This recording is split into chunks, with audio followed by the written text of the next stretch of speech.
I decided to do the introduction in a little different way. Not like biography, what is normally done. I would like to do it in a way how I have to become to get to know these people. And I got to know Axel because she was so kind to invite me to a brainstorming with Mr. Walz. And what I saw there was all different than I had expected. So it was an open atmosphere. Axel is French and Canadian. She lived in 12 years in London. So it was a very pragmatic and fruitful discussion. And the highlight was a pitch of 7 or 8 startups that was happening in the Élysée, and at least 3 or 4 ministers took part. So I wanted to say it's very pragmatic. It's a way of doing something how entrepreneurs like me can deal with. So I'm very happy to have you here, and I appreciate the way you do these things. So the way I got to know at Vaizey it's a very funny one.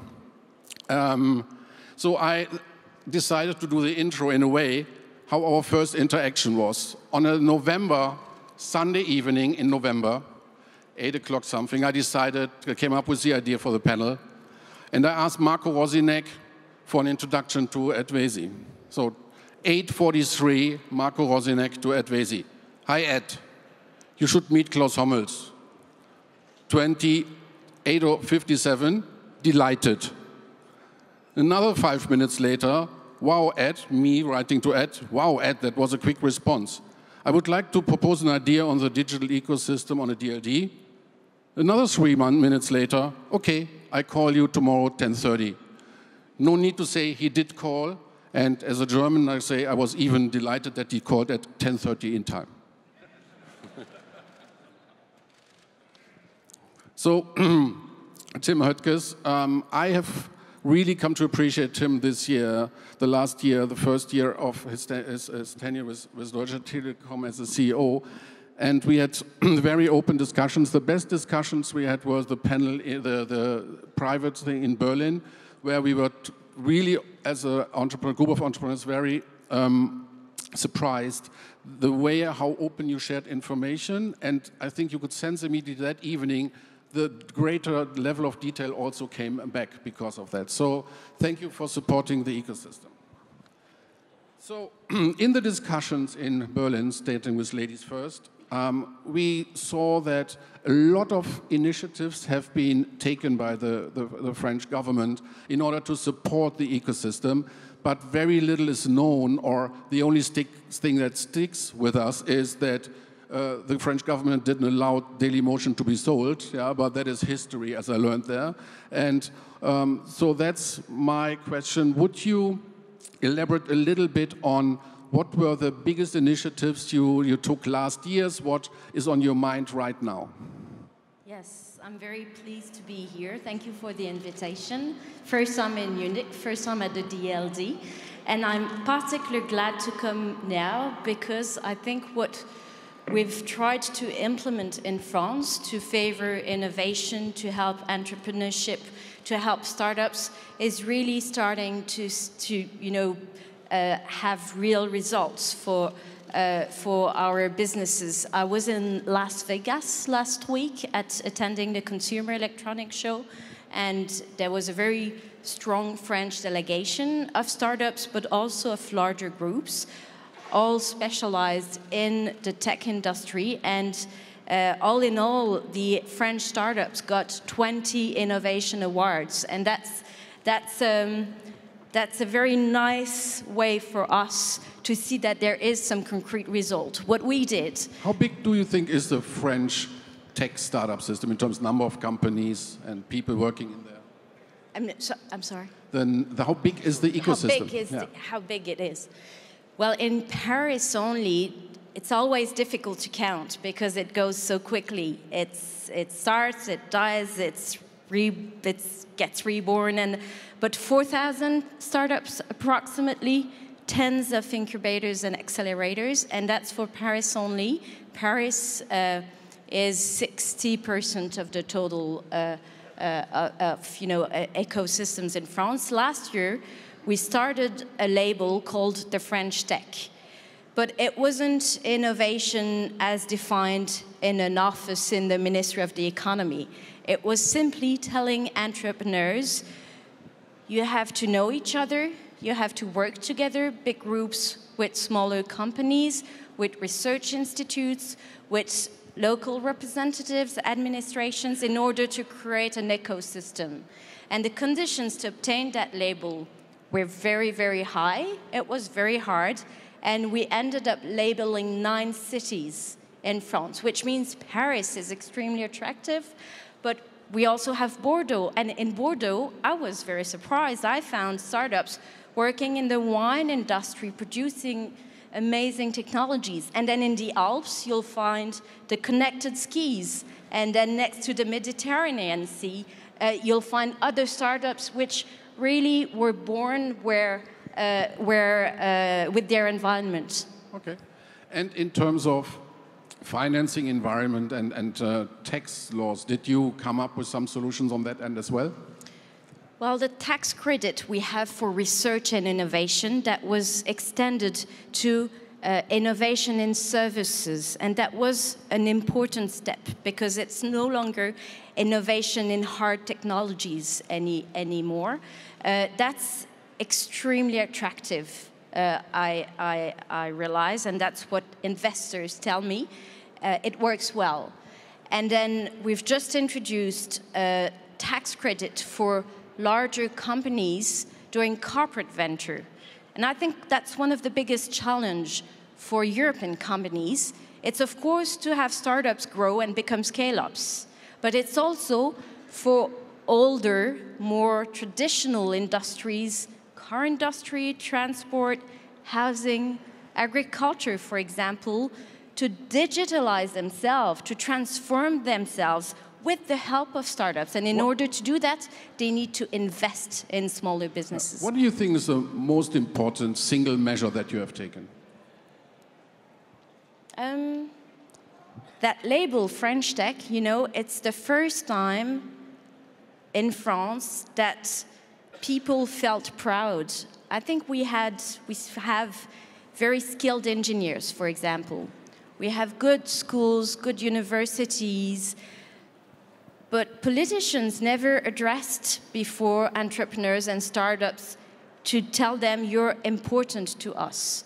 And all of a sudden, these people felt proud of trying to go outside of France and try to reach international markets.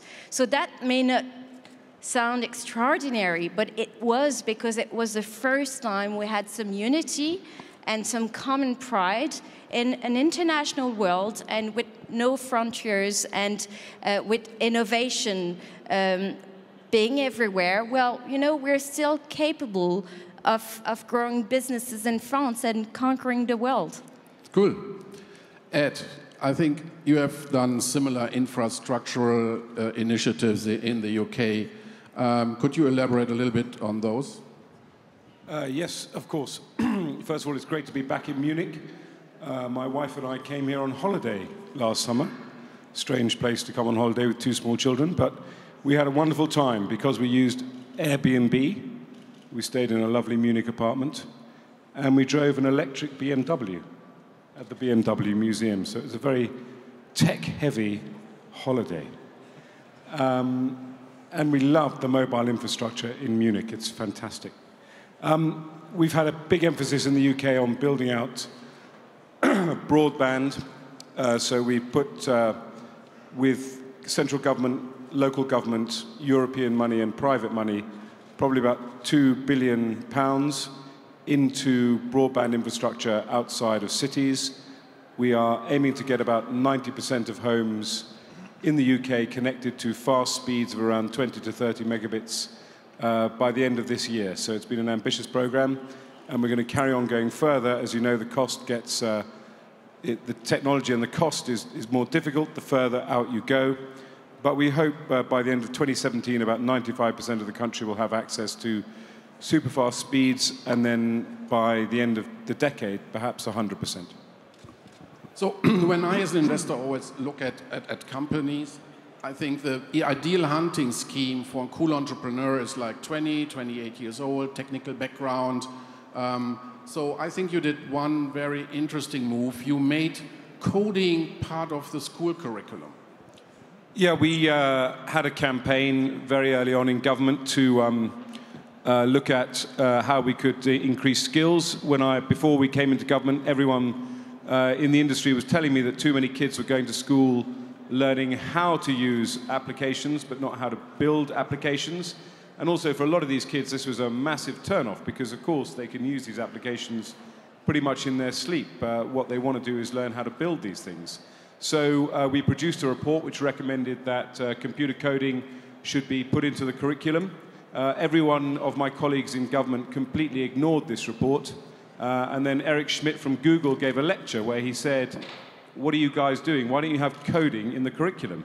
And then about a month later, we put coding into the curriculum. So there's a lesson there on many different levels.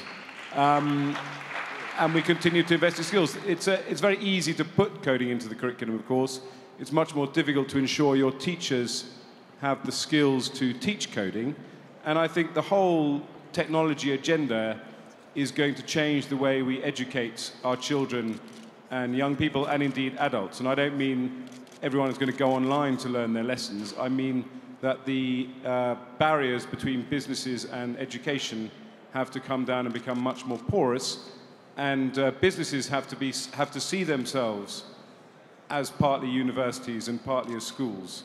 And schools themselves have to be open to the skills of business people, because this technology is changing so fast. I can't see any other way of doing it. Great, cool initiative. So Tim, it's now 1 year, CEO of Deutsche Telekom, and judging by the pure numbers, it must have been a great year. 64 billion market cap, 12% up in the stock market, whereas DAX only was 7.3. Great number, price earning 27, meaning that you take care of your investors, they trust you. In short, I'd say that within 1 year under your leadership, you grew one Lufthansa last year. So it must be all good, or? Big bonus. Look, I'm a German. So look, I'm a German. The glass is half full. So it's better to have this starting position than anything else. But straightforward, the atmosphere for digitalization, the atmosphere for infrastructure investments, the environment to invest as a big company into infrastructure has improved. I'm not commenting that I find myself here on the political panel. I don't see myself as a political guy, but independent from that one, I think political environment has changed. There is much more understanding for the needs, what it takes to invest into high bandwidth infrastructures. There's much more understanding from political leaders with regard to what it takes to have a level playing field with the other ecosystems which are existing in the world from a European standpoint. And so I'm quite encouraged in the things which are going on these days, but there's still a lot to go from Deutsche Telekom's or from a carrier perspective here in the European environment. Being over 30% or by Germany, you still have some ties to the political. So, I think that because we're discussing political measures in the one or another direction, the volatility of a market cap of Deutsche Telekom is probably the highest, depending on how these discussions how these decisions will be taken. What I always found interesting, and that is very little known, which infrastructural input and importance the Deutsche Telekom has, is if you look at the sheer numbers, how much you invest in infrastructure, I think it was on a Europe level, 12 billion in Germany alone, 4 billion, and you have a capex sales ratio of 18, whereas your peers have something like 12. So do you think you keep on fulfilling this infrastructural mission? Look, I think the first thing, Deutsche Telekom is at its core, at its heart, a very engineering-driven company. We love technology, we love networks, we are committed in network investors, and by the way, not since 1 year, already since quite some time. So you see that the LTE coverage, for instance, in Germany is by far the best. Even, you know, if you compare it with the US, LTE 100 megabit, 150 megabit per second. This is outstanding performance, what you see.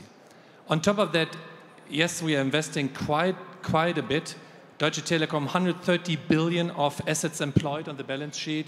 In the next 5 years, overall, 23 billion, 23.5 billion to be precise, invested into infrastructure only in Germany, which is fixed line, which is mobile, which is head nets, so small cell environments, and which is, by the way, IP migration. Our belief is this network as it is existing already today is not the network of the future. These are different stacks which are standing close to each other. We have to build an access layer. Wherever you are, you have the fastest access to data, independent from mobile, fixed line, mobile headnet infrastructures. And there should be an IP layer, which is combining all these different infrastructures, all these different stacks. This is the future. Customers should not care which kind of infrastructure they're using. They should just have the fastest data access. And this requires huge investments. And the concern we have and the volatility you're raising with regard to our stock prices has to do, the biggest customer, if you value the customer, is not you guys. The biggest customer is the regulator. If the regulator is deciding the terminations up and down, if the regulator is deciding on new wholesale prices, if the regulator is deciding on any kind of impact into our infrastructure investments, this has the biggest lever on the equity value of Deutsche Telekom. So now you know why you're on a political panel.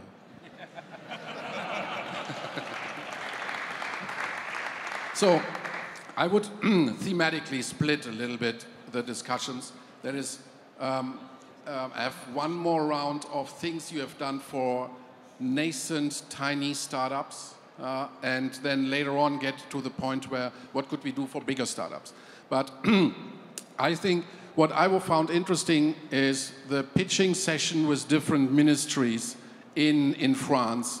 And I think that is a great idea that could be exported to other regions. Can you elaborate a little bit on that, Axel, please? Yes, with pleasure. It actually started as a joke because we thought we could organize an evening with startups on the last Thursday of the month. And Thursday in French, it's jeudi. And le numérique, which is what I work on, and in English is digital, so we just thought we'll call it the jeu digital. So then what do we do with that jeu digital? Well, we're actually helping startups, but I think we're helping ourselves. The state is helping itself, because what we're doing once every month is host an evening session with startups coming to pitch in front of ministers, in front of private investors, and it make politicians, it make people who work for the administration discover what innovation is when it comes from startups.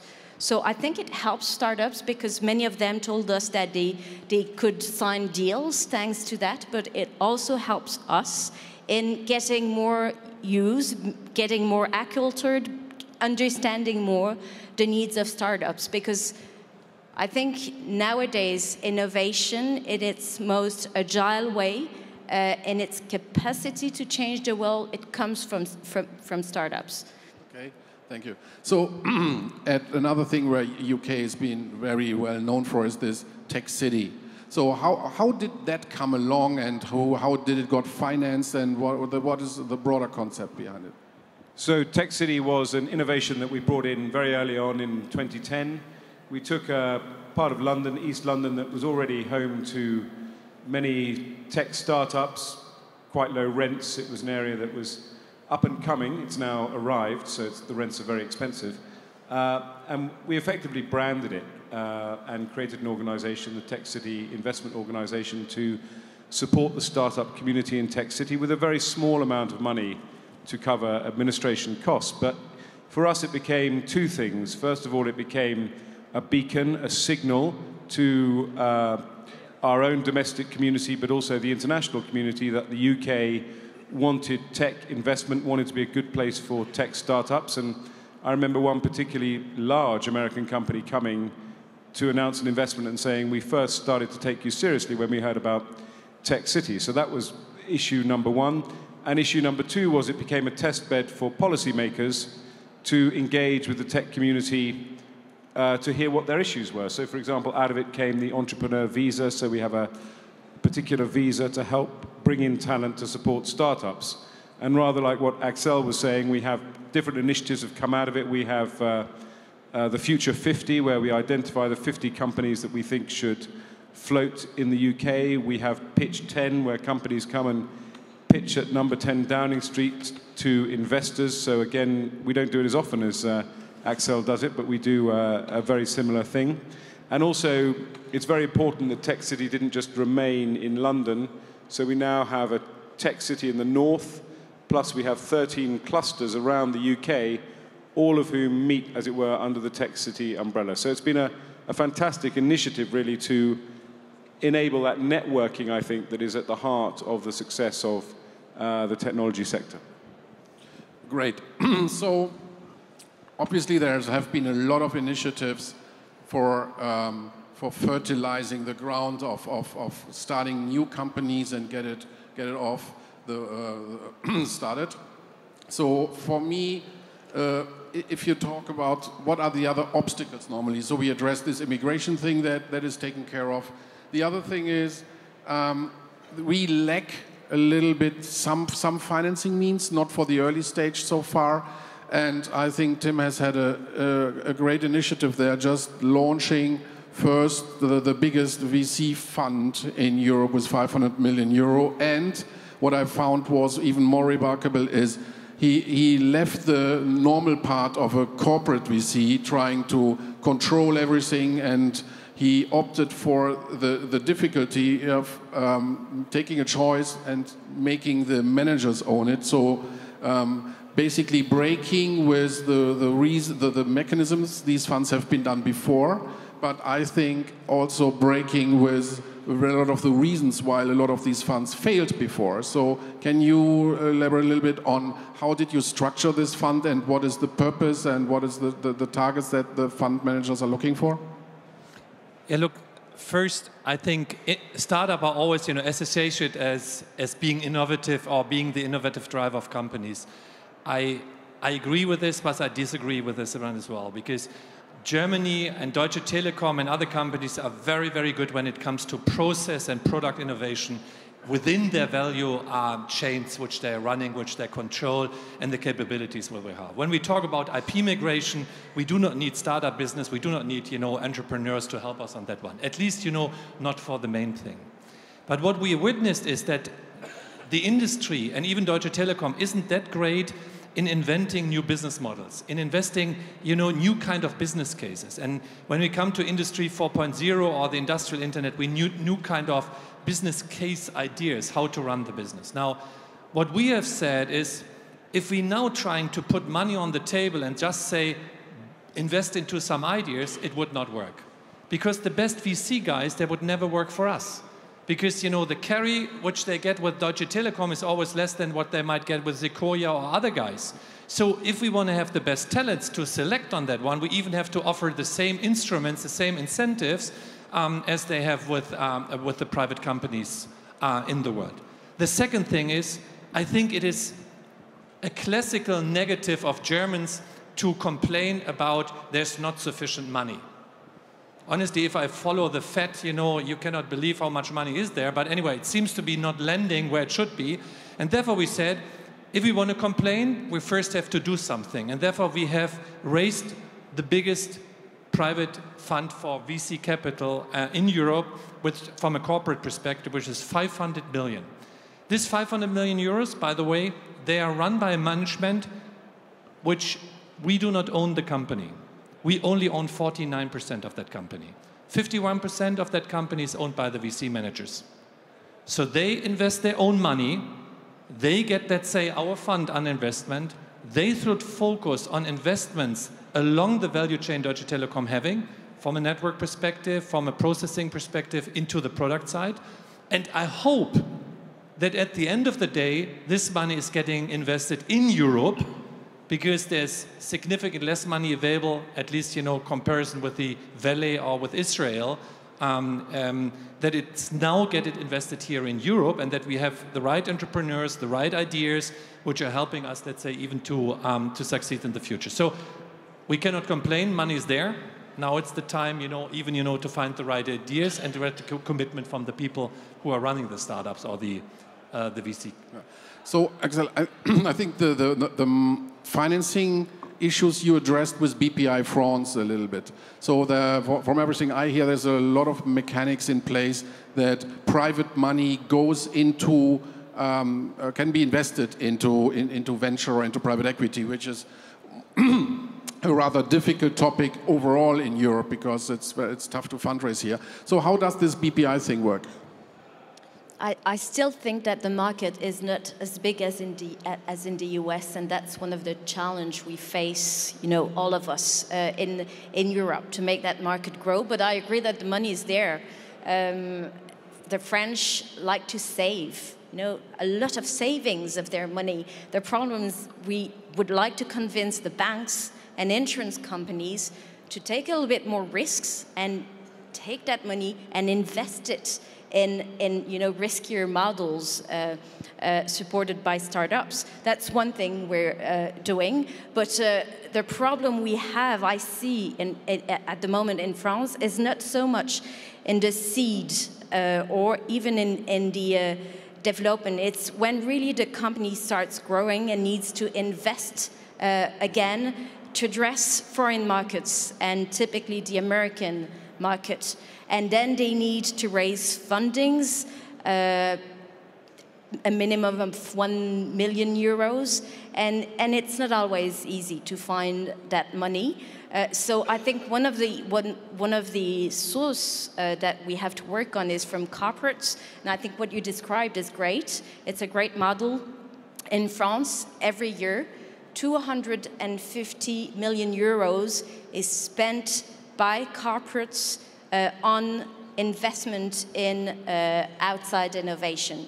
That is not a lot. That is for all the big French powerful multinational companies, a total of 250 million. So I like that number, that figure, to grow up to 1 billion in 2 years. So that's why we've introduced some tax incentives to encourage them to do that. But I don't think that they should transform themselves in bankers. So they should trust other people who know how to accompany a smaller company, who know how to help them in developing their business model, to find the right people, to find the right skills, and then trust some VCs, for example, to help with their investment. So I think there is a mentality of startups coming. It's not as strong as it, for instance, is in the US. It's not the mentality from people from the university investing or risking, let's say, their own money and going forward, at least, not with the same vicinity. But I think what we are developing is, first, we should need a new kind of mentality. If you have failed once, great, you failed with somebody else's money, not with my money, so we hire you, you have experience, but this is not the mentality of German equity investors normally. Because once failed, always failed. It's a little bit, let's say, the mindset, how we deal with losers. Say this. So we should have a kind of, everybody who failed has gained something, a lot of experience. So therefore, this should be something which should be in the DNA of investors. Second, the state funds, I think, very often are focused immediately to employment or even, to profitability at one point in time, to pay money back or whatsoever. It should really, let's say, money which is not related to anything which is, for instance, to deploy a certain amount of people in a certain area. The third one is, I think, a big problem in Germany is that the accrued losses, are not taxable in the future. So you lose twice. You lose your equity once, and then you even cannot use the tax carry loss forwards, for depreciating of gains in the future. So therefore, there's an easy way to overcome that. The attractiveness of VC money it could get improved, and and maybe the last topic on VC money is that that there is not enough private money. Germany and Europe is very wealthy, but most of the people, they're investing in money like I buy derivatives that I'm hedging my performance to keep the value, but I do not go into the risk. If you just think about how you allocate your private money, you go into bonds or you go into blue chips, you're trying to save the same amount of money which you had and getting maybe an inflation compensation, but you're not going the big game. You're not willing to commit, all in for a certain amount of money. We do not have enough risk appetite of private offices here in Germany. So if you have this risk appetite, you can invest a little bit in my fund then. Great. So another question here. So now it gets a little bit interesting. So when in the discussions I have with Tim, I'm looking at Deutsche Telekom like an investor, and then I say like, hey, great, you have all these wells of data, and you are not doing a data business, and other people make a data business and use the advantages of that data business to subsidizing businesses that your core business. I think it can hardly become more perverted. Yeah, and but for obviously I'm not so much caught into the regulation there, but obviously that makes it difficult, and I think we also on a political level should think how can that be mitigated somehow. Maybe I start to just and hand it over then to the politicians, because I think we have a big problem here. Is Facebook a communication service, yes or no? It does SMS with WhatsApp. It is doing now even voice calls. I'm not blaming Facebook, don't take me wrong, guys. But what I'm blaming is that at the regulator, nor in our German regulatory, nor in the European, these guys are even quoted or registered at telecommunication service. While Deutsche Telekom, they have to offer interconnection to all kinds of communication services. We have to offer number portability, open sources. We have to pay termination rate while communicating with other infrastructures. Everything in our communication suite is fully registered and fully organized. The second thing is, could we use personal data of our consumers to make big data on that one? No. We have a Fernmeldegeheimnis here in Germany, we have a data protection law on the German level, and we have even a European environment, which is, by the way, not consistent. It's totally a different model than what you would find in the US. If I want to create more data, I give communication services for free. This is exactly happening with the Googles, this is the Facebook model, this is the model how they generate, feed their model. They give a service and they generate, something which is more valuable. We pay with our data, this is the common idiom. But, they are offering a communication service for free while not investing to infrastructure at the same time. They're not participating at all at the huge infrastructure costs which we have for bandwidth in the respective markets. Now, the question is, do I blame these guys in the valley for that one? Definitely not. Managers work in ambiguity and interdependencies, and they're trying to make the best out of it. So that's the way they're working. But what I'm criticizing, Klaus, is that none of us is able to compete with these guys in the same level playing field. I cannot make this big data model as these guys. I cannot subsidize telecommunication service with big data or advertising money, which I might generate in the model. So there is no level playing field. And therefore, I think what we need from the political environment, and I'm not questioning how high the level of data protection should be. I think we should have our own identity in Europe. I think we should consider what the legacy of the European history was. But at the end of the day, we need a kind of consistent model how we deal with data for US operators, for European operators, for Asian operators, for everybody. The same kind of deal how we work with big data. And this is not existing. This is something which we urgently need. And then we could even, compete ourselves. How competitive are we on the big data side? Yeah, so at the end, it's an arbitrage model of a legal situation. that at some point we need to address. So it's the exciting thing is having you on the stage here is to see what is. I feel the first time ever when we have the discussion that the level of understanding it's really, really detailed. So, and the fact that you are both sitting here also says that there is a felt urgency, it's a willingness to attack these problems and to also do it on a more European level rather than on a national level. So is that something what Tim just elaborated on, something that in your visibility is exactly how he described, or would you still have to add some perspectives on that? So, I think you raised two different issues, data protection and then regulation, especially for telco operators in Europe. On data protection, there's currently a text being discussed and negotiated at the European level, and hopefully an agreement will be found in 2015, so this year, and I think this will be critical for businesses to grow here. Why? Because at the moment, they have to face 28 different national legislations.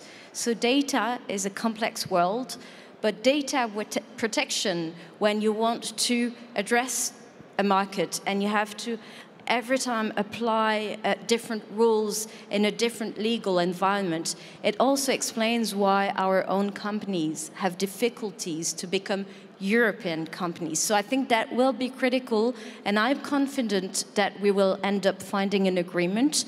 What is important is to find a compromise between protecting data, and yes, we have a different tradition in Europe. Data, personal data I'm talking about, are more protected for historic reasons, and we're in Germany, you know all too well about it, than in the rest of the world, and we do not want to change that. But then we have to ensure that the legal environment favors innovation, so that in essence we can still do big data, that we can produce connected devices, for instance, in a data economy world. So this is exactly what we're trying to work on at the moment. Regulation, well, to me, it seems that it's working pretty well in Europe, because I'm just back from the US. Here, using my phone or using the internet, it costs me 3 times cheaper, and it goes 3 times faster.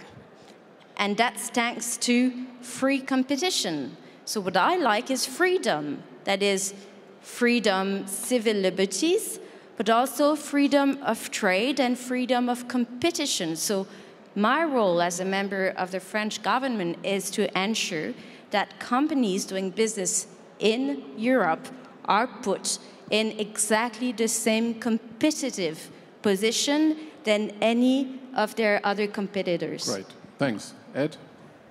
Well, I think Axel is right. The data protection regulation that's currently being discussed in Europe is incredibly important. I like to say it may well be the most important piece of economic legislation that Europe passes in the next few years, because, as we all know in this audience, how important data is to these growing businesses. I thought Tim should go into politics, because his impassioned plea from his perspective was very articulate and very clear.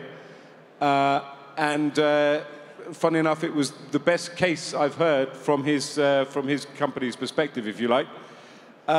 Clearly, my own perspective, as part of a centre-right party in a UK which has a tradition of a liberal economy, is not to hit insurgents with regulation. It is better, I think, to have a lightly regulated business environment and to let the market work out its answers. And to a certain extent, when I pay, I don't actually use Facebook, but I do understand that most people have their smartphone on all the time. I use Twitter, which is why I've been following your comments during this debate. So I've got to come back to a few people who have criticized me on Twitter, but I'll do that in a minute. You know, we're paying our mobile bills because we want to use these applications. So it's swings and roundabouts, the Facebooks and the Twitters. the LinkedIns and so on will argue that the reason your customers are paying your bills is because they want to use these applications. And of course, what is interesting is both sides of the debate want the field to be leveled in their direction. So this is exactly, the other side of this argument is exactly what the net neutrality debate is all about, where the over-the-top players want what Tim would say is a free ride on the networks with the regulator stepping in. Isn't it funny how these new companies turn to the regulator when it's in their interests? They want the regulator to step in to regulate access to the networks.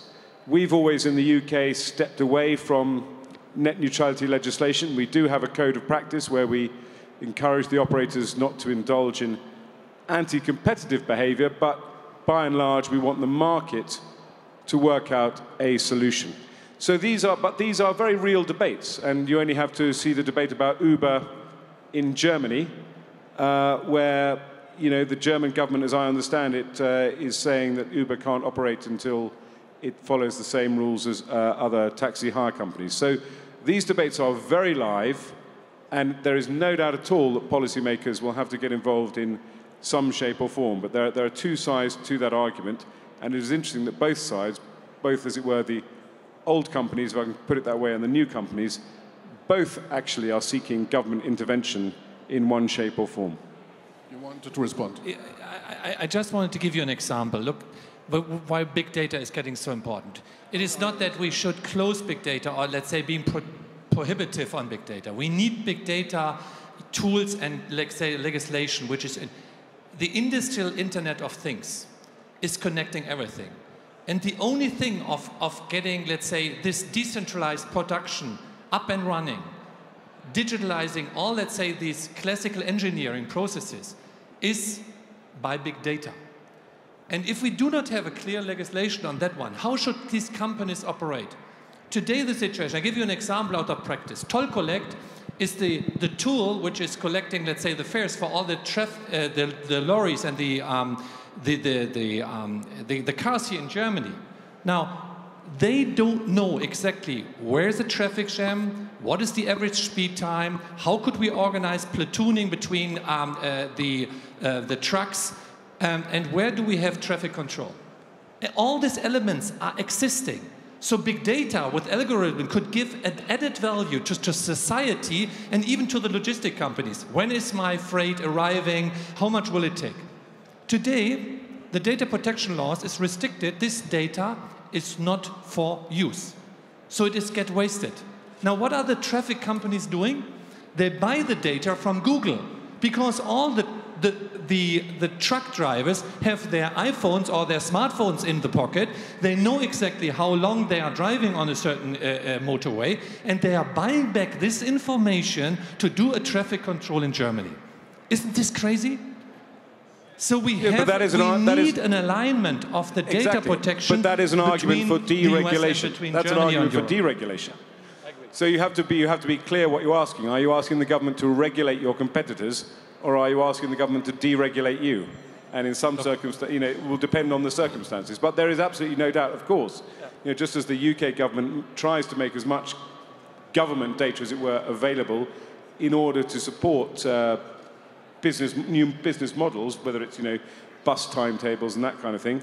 That kind of data is very important. So where you see government standing in your way, you should tell government. My caution would be, I don't think it's a persuasive argument to come to government and say, we're finding it difficult to compete. Can you regulate the other guy?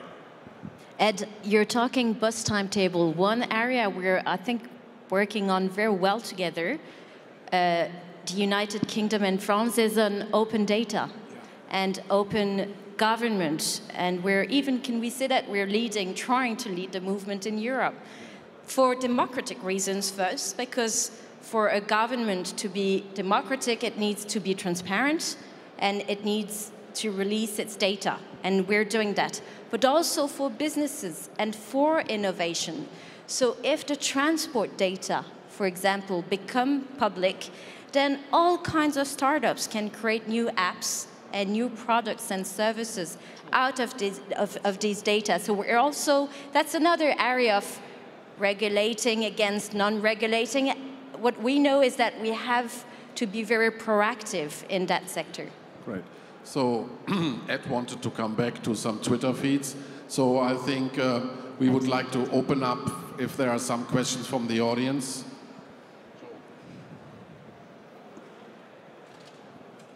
You've got to be in the front row to ask a question. Hi, I'm Joe Schoendorf from Axel Partners, spelled a little different than you spell your name. In the spirit of DLD, we get to ask hard questions, and there are kind of no limits. In France, I had an opportunity to meet with your former president, and he was asking me about why there weren't more startups in France. And I said to him one thing. I said, I've been in Silicon Valley for almost 50 years. I came just before Intel was started. Joe was more meant to ask a question, not to talk his story. Why don't you let companies fail in France quickly? The secret of Silicon Valley is we have thousands of failures. We can close a company in a day. Hoettges could not have been successful in France with 3 major layoffs. End of question. I think you're right. Exits are key to success. So we need more mergers and acquisitions in France, but it's true for the rest of Europe as well. We're working on all the sources of financing. So from seed, crowdfunding, you know, it's a company starts very often with crowdfunding. Then the public investment bank puts €1, then €1 put by private money, and then VCs, business angels, and then we need to work on exits. That's exactly what we're doing at the moment. We've improved a lot on how easy it is to create a company in France, because it takes 3 days. 3 days, quicker than anywhere else in Europe. Another question? Great. So I'll just say that I'm proud to take responsibility for Tech City, Anthony, because it was a UK government initiative, and I think we made a real difference. And the point about Eric Schmidt and coding is a very old joke of mine that's I've been telling for about 2 years, but there's certainly an element of truth in it. That's my response to Twitter while people think of their questions. I work with Stockholm in developing the Stockholm ecosystem. To what do you feel that Paris and London are competing? Or to what degree do you realize that you are competing with Stockholm and with Berlin? Because your citizens, while you're trying to develop your city, the startups themselves think, I'm going to Stockholm because Stockholm's a more friendly environment or whatever. I think we're all good Europeans. Axel, myself, but there's nevertheless very healthy competition. You know, there's a frisson of excitement when I walk into a room and meet a lot of French people in London starting their company. I'm trying to get a rise out of Axel, but she's not taking the bait. I think it's good to have competition. You know, we recognise in the UK, I think that for me as a politician, I think the opportunities in Europe are immense. The new commissioners are talking a good game about the digital single market. The prize is huge of 500 million people working in a business environment that's broadly the same across Europe. That's an immense prize. But there is no doubt at all there is healthy competition. I'm British, Axel is French. We want companies to invest in the UK. Axel wants companies to invest in France. So we will each pursue our own initiatives to attract investment and also make our own countries a good place to do business. And that is very healthy as well, I think. So you have potentially a double winning situation. You have the win of a digital single market, so it's easy to start a company either in Paris or in London and have that market at your disposal. But you also have the competition between countries wanting to make their own countries an attractive place for you to do business.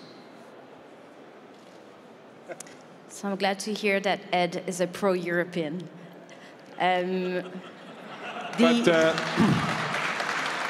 This is a private. Easy, I know. This is a private meeting, so don't tell anyone. The political answer first, and then the personal answer. Political answer is that, of course, I don't like it too much when I hear a prime minister saying publicly, we will roll out the red carpet to French companies. I'm not sure that's very healthy. The reality and my very own personal feeling is that we shouldn't be competing. It's even that it's ridiculous that we're competing, because Europe, France, the UK, Germany, Italy, Sweden, all the European countries can be strong in an international and open economy if they stick together. And one of the biggest challenges for startups is to address the European market as a whole. So healthy competition is good. The best one wins. That's good. What unhealthy competition is you know, will decrease and decrease and decrease the taxes, for example, and will no longer be able to fund very basic public services, health, education, and that's what I called unhealthy competition. So I think we should really, really work towards a European digital continent, and I include the UK in the continent, and that's actually part of the European Commission agenda. Think European. So to conclude and to honor the time here, so I have one last thing. There are questions at the back, yeah, Klaus, you're cutting people off. But I've been asked to be time sensitive, so the last thing which is on my agenda is the following. We have been discussing what is good for the young companies. So I think we should, from now on, also have a focus. What if we have a perceived winner in Europe that needs all this support to get to a scale where he also is very well equipped to fight against US or international competition? So sometimes, especially if it comes to the B2B field of businesses, the thing that slows everything down is that it is very difficult for a German company to get any timely in front of the CEO of SNCF, or for a UK company to get to somebody in Germany, and vice versa. You know what I want, yeah? So here's my initiative, because as a VC I always have to conclude everything with an action item. So in order to start off on a neutral ground, I would like to invite you two and Tim as well to Zurich. Everybody can take 5 to 7 companies which are dependent on getting introduced into another country on a high level. Yeah, and then we all meet in Zurich and see that these 5 companies get quick introduction everywhere, so that we can help them to start off on a different level. So, and I would like to take advantage of the nice scenery here to get your public buy into that spectacular idea. Deal? Yes, I would like to do that. I mean, I've been trying for a while to organize an Anglo-French meeting, because to pick up on what Axel was saying about us working together rather than competing, although I don't agree with her, the point she made, because I think, for example, American cities compete against each other. I think that our ecosystems have a lot in common. So, fantastic French music industry, fantastic French film industry, fantastic French games industry, fantastic French fashion industry.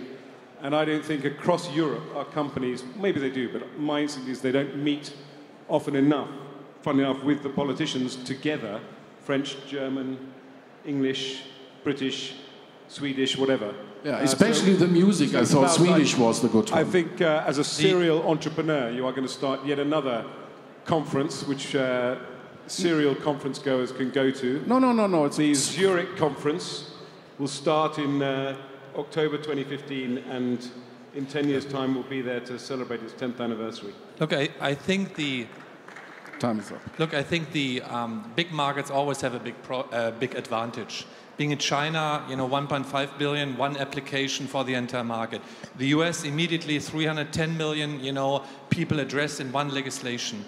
This is one of our disadvantages here in Europe, that we have, let's say, 28 kind of legislation, regulatory bodies, political instruments, even the language issue is something. So what we need, guys, and we could take your symbolic action and help 5 companies, But what we need is more Europe. One single legislation for Europe. This is the answer in this global digital Darwinism, because the winner takes it all. The size matters in this economy. We know this now since ages. And the only answer is that we find our own identity on data protection, on infrastructure, even on startups in Europe. This is a 350 million market. Great. So, a fantastic final word from Tim. I'm very happy with this panel. I think it's the first time that business and politics have been sitting in this close environment on a broader European base. Thank you very much for coming, and it was a pleasure having you here. Thank you.